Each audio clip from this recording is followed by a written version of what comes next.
If you have a toasting goblet, it's always silver. If you have a common cup at church, it's always silver. If you give a baby a gift, it's a silver cup.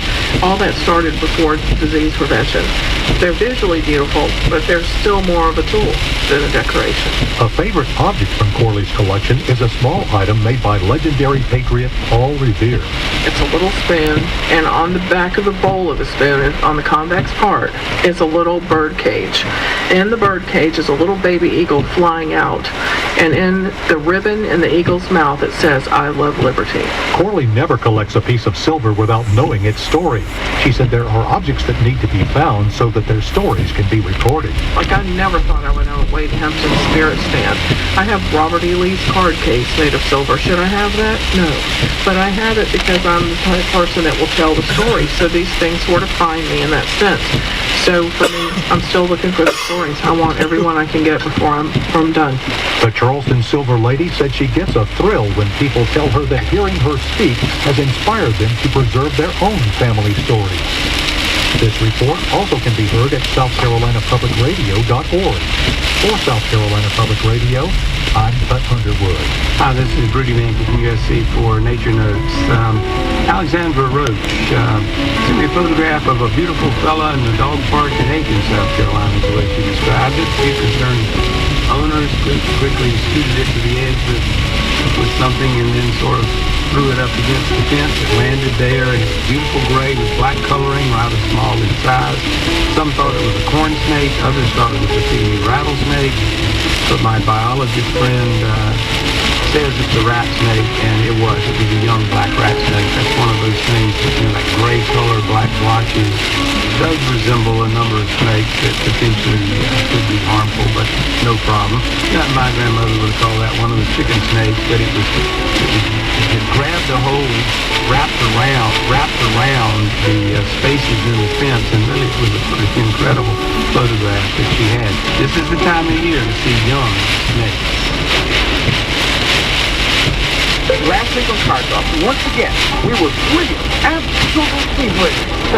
Now, I don't know exactly what it is, but I'm going to tell you what the source is. Okay. The source is, I don't know what the source is. That's just some other question. I don't know what the truck is. Wait, four-wheel drive, you have heavy suspension on, just snap out of it.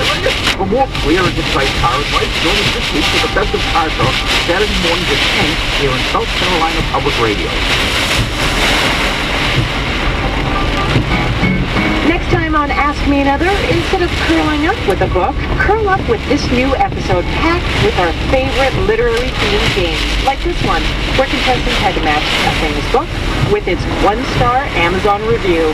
I sure hope you enjoy learning about whales. Join me, Ophira Eisenberg, for NPR's Hour of Puzzles, Word Games, and Trivia.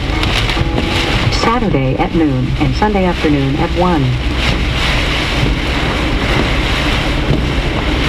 It's All Things Considered from NPR News. I'm Audie Cornish. And I'm Ari Shapiro. There's a widespread assumption that food allergies are on the rise in the U.S. Now, a new report from the National Academies of Science says that may not be the case. They say it's hard to know how many people actually do have allergies. Part of the challenge is that food allergies are often self-diagnosed, and they're sometimes confused with completely different conditions, such as lactose intolerance or gluten sensitivity. NPR's Allison Aubrey reports. These days, it seems everyone knows someone with a food allergy. To assess the prevalence of food allergies, the National Academy has put together a panel of experts to evaluate. But Virginia Stallings, a professor at the University of Pennsylvania, prepared the committee report, says they really couldn't figure this out, in part because food allergies are often not well diagnosed. There are a lot of misconceptions about what a food allergy is. A common scenario is this. Parents of a young child introduces a new food, say milk, and then notices something isn't right. There's a rash or an upset stomach. Is it a food allergy? Is it an immune response to normally harmless substances? Or is it something quite different, such as lactose intolerance, where the body can't easily digest the natural sugar found in milk? The reason food allergy symptoms are often confused with other symptoms, for example, lactose intolerance, is because there really is an overlap in some of the symptoms. Adding to the confusion, food allergies can be complicated to diagnose. We do not have an optimal diagnostic tool. There isn't one skin test or one blood test that allows you to say, yes, you definitely do or do not have an allergy to a specific food. Darling says if parents recognize clear signs of allergic reaction, such as swelling lips or difficulty breathing, they should seek emergency care. But oftentimes, the symptoms are much milder. So rather than self-diagnosing an allergy, Darling says the best option is to see an allergist. The committee really does recommend that people seek more expert advice. Bruce Lancer directs the pediatric food allergy program at National Jewish Health in Denver. He says lots of families do jump to conclusions before being tested. We unfortunately see kids avoiding a food unnecessarily because of some fear of a potential allergy. He says even skin tests are not completely accurate. Plenty of people test positive for a particular food, but then it turns out they can tolerate the food just fine. Lancer says the gold standard they use to diagnose a food allergy is a food challenge. Patients go to the allergist's office and are given small amounts of the food that they may be allergic to.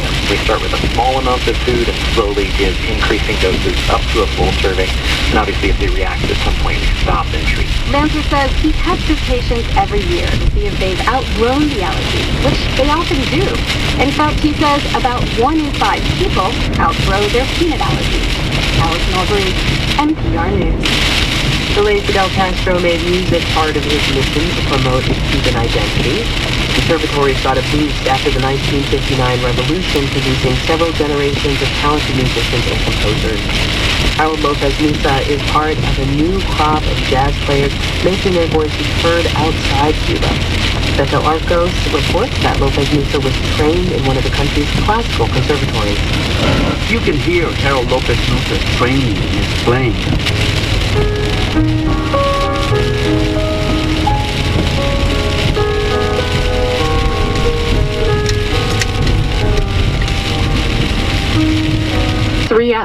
With pre-programmed shiatsu massages and full-body stretch sessions at InadaUSA.com. That's INADAUSA.com. If you're away from your radio, listen online to South Carolina Public Radio at our website, southcarolinapublicradio.org. Throw my bones to the fish and weigh my body down with sticks and stones. The next mountain stage features Aoife O'Donovan, Willie Watson, Brandy Clark, John Doyle, and Francis Luke Accord. Hi, this is Aoife O'Donovan. Join me this week in live performance on Mountain Stage. Saturday evening at 8. You're listening to South Carolina Public Radio, WSCI Charleston at 89.3, WEPR Greenville at 90.1, and WLTR Columbia at 91.3.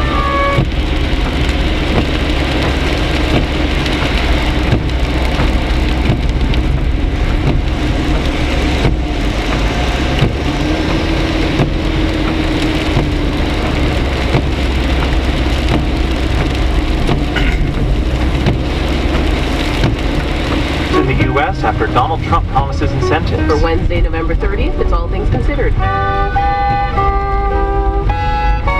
I'm Ari Shapiro. And I'm Audie Cornish. This hour, what the carrier deal means for American manufacturing more broadly. Also, a student loan forgiveness program costs more than the Obama administration expected. Donald Trump may try to expand it, which would cost even more. The government, or mainly taxpayers, will have to forgive about $108 billion worth of student loans in the coming years. Plus, college housing for single parents. It's a cool community where you're not always on top of each other and always around each other. You can go in your room and the kids get to play together, which is awesome. First News.